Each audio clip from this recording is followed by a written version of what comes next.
السلام علیکم۔ آج نوران اکیڈمی میں ہم اس کھاتے پر بات کریں گے جو کبھی بند نہیں ہوتا۔ اگر اس سے فائدہ ہو تو برائے کرم سبسکرائب کر کے اور صدقہ جاریہ کے طور پر شیئر کر کے ہماری مدد کریں۔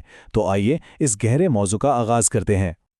آپ دیکھیں، ہم سب کی زندگیاں وہ مختلف کھاتوں کے گرد ہی گھومتی ہیں۔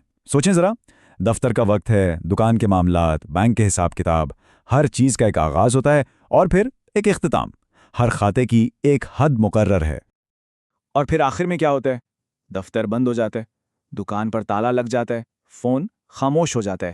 یعنی ہر وہ چیز جس کے لیے اتنی محنت کی جاتی ہے وہ ایک دن رک جاتی ہے۔ یہ زندگی کی ایک تلخ حقیقت ہے۔ لیکن ایک منٹ کے لیے ٹھہریں، ایک ایسا حساب بھی ہے، ایک ایسا کھاتا جو نہ ریٹائرمنٹ سے ختم ہوتا ہے اور نہ ہی موت سے۔ سوچیں ذرا، ایک ایسا کھاتا جو سانسیں رک جانے کے بہت بہت بعد تک بھی چلتا رہتا ہے۔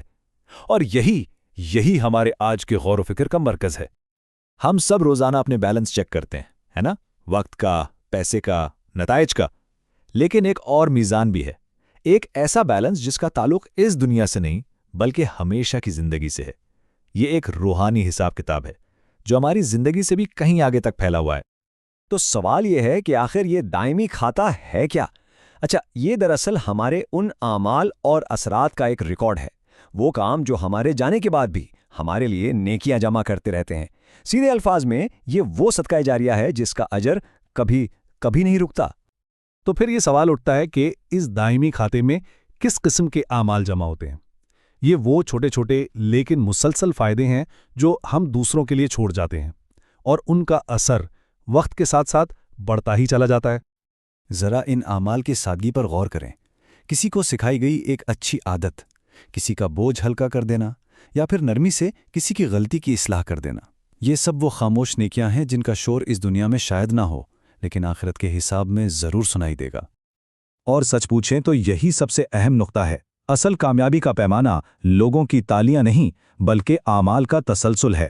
اللہ سبحانہ و تعالیٰ کے نزدیک وہ عمل سب سے قیمتی ہے جو جاری رہے، بھلے ہی اسے دنیا کی کوئی آنکھ نہ دیکھ رہی ہو۔ اس چھوٹی سی مثال میں بہت گہرا سبق ہے۔ ایک خاتون تھیں جو بڑے صبر سے لوگوں کو سکھایا کرتی تھیں۔ وقت گزرا، شاید اس کا نام بھی کسی کو یاد نہ رہا ہو، لیکن اس کے علم کا جو دریا تھا وہ بہتا رہا اور اس کے کھاتے میں نیکیاں جمع ہوتی رہیں۔ نام مٹ گیا مگر کھاتا نہیں۔ اور یہیں پر ہمیں کامیابی کے دو بالکل مختلف تصورات پر سوچنے کی ضرورت پڑتی ہے۔ ایک وہ کامیابی ہے جسے دنیا میں ناپا جاتا ہے، اور دوسری وہ جس کا اصل وزن آخرت میں ہوگا۔ چلیں اس فرق کو ذرا اور واضح طور پر دیکھتے ہیں۔ دیکھیں، یہ دو سوال زندگی کے پورے مقصد کو بدل کر رکھ دیتے ہیں۔ دنیا پوچھتی ہے تم نے کیا کمایا، لیکن آخرت کا سوال بالکل مختلف ہے۔ تمہارے جانے کے بعد بھی کیا چیز تمہارے لیے کماتی رہی؟ اسلام ہماری خواہشات کو ختم نہیں کرتا، نہیں، بلکہ انہیں ایک بہت بلند مقصد کی طرف موڑ دیتا ہے۔ تو اب وقت ہے کہ ہم سب ایک لمحے کے لیے رک کر اپنے اندر جھانکیں۔ یہ وہ لمحہ ہے جہاں یہ ساری گفتگو اب ذاتی ہو جاتی ہے۔ یہ ایک ایسا سوال ہے جو انسان کو اندر تک جھنجھوڑ دیتا ہے۔ اگر کسی کا سفر آج ختم ہو جائے تو وہ کون سے اعمال ہیں جو اس کے نامہ اعمال میں نیکیوں کا اضافہ کرتے رہیں گے؟ اور پھر اس کا دوسرا پہلو جو اتنا ہی اہم ہے، وہ کون سے کام ہیں جو کسی کے جانے کے ساتھ ہی فوراً ختم ہو جائیں گے؟ ان دو سوالوں کا جواب ہی ہماری حقیقی کامیابی کی جگہ کو ظاہر کرتا ہے۔ تو پھر سوال یہ ہے کہ ایسا کھاتا کھولا کیسے جائے؟ وہ کھاتا جو ہمیشہ جاری رہے۔ خوش قسمتی سے اس کا راستہ بھی ہمیں سکھایا گیا ہے۔